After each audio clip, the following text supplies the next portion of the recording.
bande ko balinga mibana nzambe na pesi bino mbote na kombo na Yesu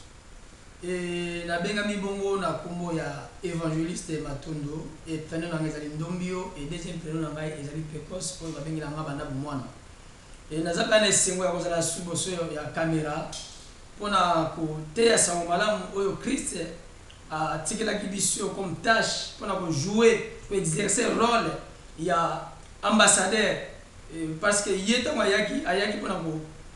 ko teya sur vérité oyo esalaki lelo ge biso beto landa pe lelo to kuma pe bana na nzambe to benga basana na nzambe. Alors tâche wana tikelaki biso yango wana bomoninga lelo liboso nazo jouer rôle oyo nazo senga pe na mokili mumba oyo bokolanda mateya oyo vraiment nzambe vraiment tango bokolanda kopambola bino parce que nzambe wana apambolaka ba oyo ba sepelaka pe basutenaka œuvre na ye. Alors bien aimé soki tozali côté à sango malamu ezali pote ba po ba ba biso te mais Yesu ça va déjà biso donc tozala ezali po ba biso mais ça pour na kosunga peuple de Dieu parce que bien aimé na kati ya makambo oyo lelo ba vrai bazali ba faux ba koti ba ebele et ba faux wana ba fait décourager batou et mingi lelo ba koti na bandako. Alors ma prédication lelo ezaka mingi ba bien matériel oh to comme na temps de la fin et c'est que prêcher prédication il y a temps de la fin parce que tout ça dans le moment apocalypse et c'est pourquoi bien aimé na lingi suna beta c'était pour les campo autant que Mose na Nzambe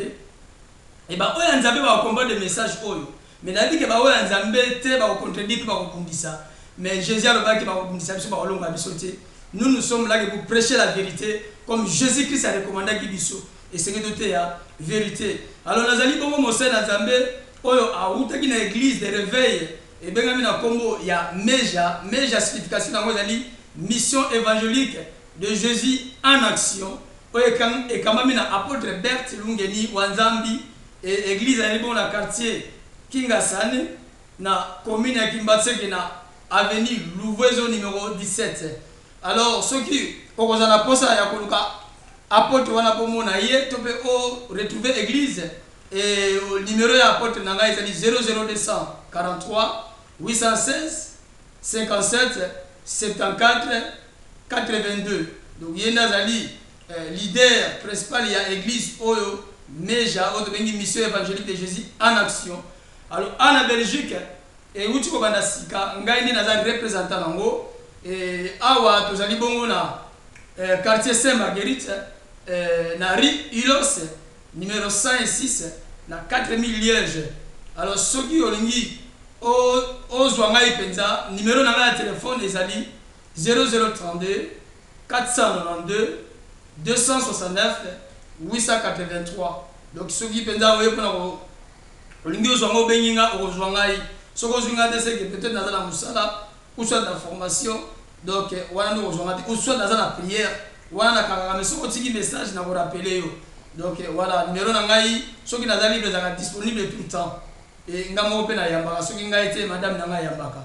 Donc tout ça wana pona ko sala mission oyo Christ atikila biso ko Yesu tanga yaki a formé ba disciple na ye et to molaki lokola bande ko zonga papa atikaki mission na ba Jean ba Pierre ba continuer mission na ba Jean ba Pierre ba tei ba apôtre Paul wana ba former les sous ba disciple et ti et comme lelo na ba niveau na biso mais lelo je vois mal tant na zomona ba serviteur de mususu balingi te ba mususu babima balingi zalaka ka bango et tu que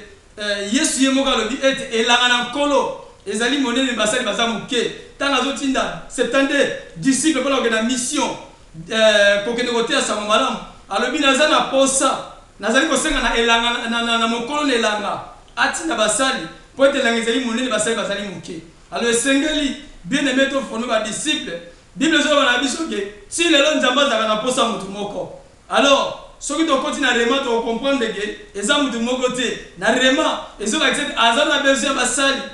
oya solo parce que ba faut ba koti ebele maintenant ba vrai bazamuke azana posa na bango. C'est pourquoi le biete ti lelo zo ka mutu moko benebe et c'est pourquoi benebe biso ba disciple oyo to yepa na Yesu to ça on s'en ndamena nenga solo parce que tant que le kalibo so na ko prêcher parole de Dieu to le kaka na ko pesa sa vie. Alors bien aimé sengeni biso peto bonga mabo apôtre Paul yemoko azala ko ba disciple na ye bo zala ba imitateur nanga lo lenge nga pe na zaki imitateur à Christ. C'est la même chose que biso bato ko prêcher. Je suis contre les serviteurs de qui prêchent que kolanda makambo na sala kate mais landa mateya langa non tant on zote il faut ça exemple la Bible dit on donne ce qu'on a alors tant on zote il faut la paix ça on a ça nango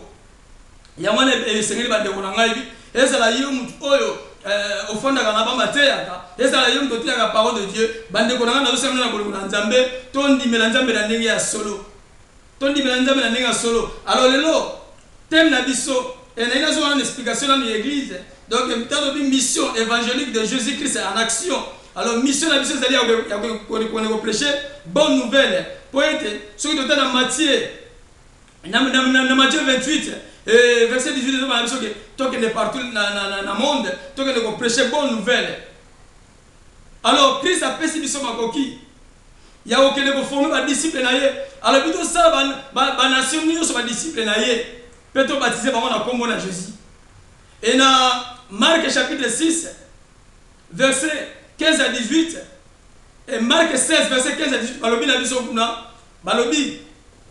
donc on est partout dans le monde to prêcher bonne nouvelle o gondi makobika o gondi mate abokoya na mubu alors ya mona bien aimé et sengeli na biso to koba na biso o Christ a biso to exercer rôle na biso ya ambassadeur ndenge Christ azosenga na biso na ba verset to kotanga bokomona yango ke ona zoloba ezali maloba na nkolo po biso bilene toteka mate ya mboka elati tozotea mate ya oza na Bible po ete Bible nde yango la vérité alors batu mususu azotea mate ya mboka la po ça na haine contre mutu moko boy alors que moi na nzamba ko na haine te un vrai serviteur ya ko na haine te tango za na haine c'est que Yesu na kata yote ya mwana lelo bilene na yego partager parole oyo na yo nde kolanga bisikane sozali landa parole au bien-aimé alors balobi mission la mission ezali évangélique moko puissant tozote ya évangile oyo ezali vérité po de vérité yango ezokangola vérité yango ezobikisa tango tolobi évangile de eza ya Jésus tango tolobi en action tosalaka ba délivrance et ba délivrance loko ba délivrance ne sote parce que lelo bien aimé na tamona ba différentes églises na moni ba ventir ni bien aimé pour ba délivrance alors que délivrance bien aimé basala comme bisala salate il faut la mutu moko oyo aux appels bien enseigné na yango bien aimé pour la moni ba tumi ba ça va demander ça n'importe quoi au moins on dans la délivrance même pas pour enseigner sur la délivrance même pas côté parole de Dieu alors que la Bible que la parole délivre donc parole de Dieu en moi kabolaka alors avant de délivrer mutu il faut après enseigner à comprendre les valeurs de la délivrance à comprendre nani akangolaka à comprendre après délivrance c'est que na ndenge nini et c'est que na tambola ndenge nini. Et les gens ont la délivrance sans attendre les paroles de Dieu. Avec la délivrance. Non, il faut que tu comprendre. Je dois enseigner. Et c'est ça que je oyo biso toujours ça. Bien aimé, la sali, moi ma délivrance mine na liège awa et ça na bateau yo. Ba témoigner ba moi na Nzambe. Biso vous allez bien aimé, so vous êtes malade moko. Oh ba ta mokili balembana. Yaka, to ça na Jésus-Christ vous allez ba docteur. Akangola ba bikisa bien aimé. Ngana zala trop jeune bien aimé mais soki na bandona makambo sa mokina ba na Yesu na mona grandeur ya Nzambe et na mona ke mokili na tinate na salaka vie on est selim da sala mais tant na Yesu na boa gine sur na mai bien aimé. Quand na Yesu ozana assurance. Quand na Yesu bien aimé ozali assuré na makambo bien aimé. Satana ngoko te na pala ko bundisa yo akukayeti. Bien aimé bakoma ka mwana Nzambe te parce que oza pasteur. Bakoma ka mwana Nzambe te parce que na l'église, mais bakoma ka mwana Nzambe na bizaleli. Na bizaleli. Tokomona yango na parole oyo tokotanga, tokoyeba e muto ya Yesu Kristo esengeli akoma ndenge nini, atamula ndenge nini, azala ndenge nini. Alors bien aimé, na ina zonga lisupela ka délivrance. Na tambola ba église belé. Ba pasteur mususu mona apposer ka mutuma a imposer ka maboko tant mutakoye batikiye pona ba ba monike mutana akangwami non bien aimé c'est faux ce qui on imposer mutuma maboko mutakoyi elingo lo baete il faut bana siko musala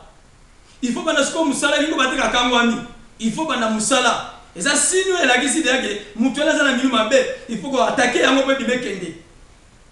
et ça lokola nyao azali bozona yo offender boy aokima te mais ce qu'on l'a dit à okima pour la nier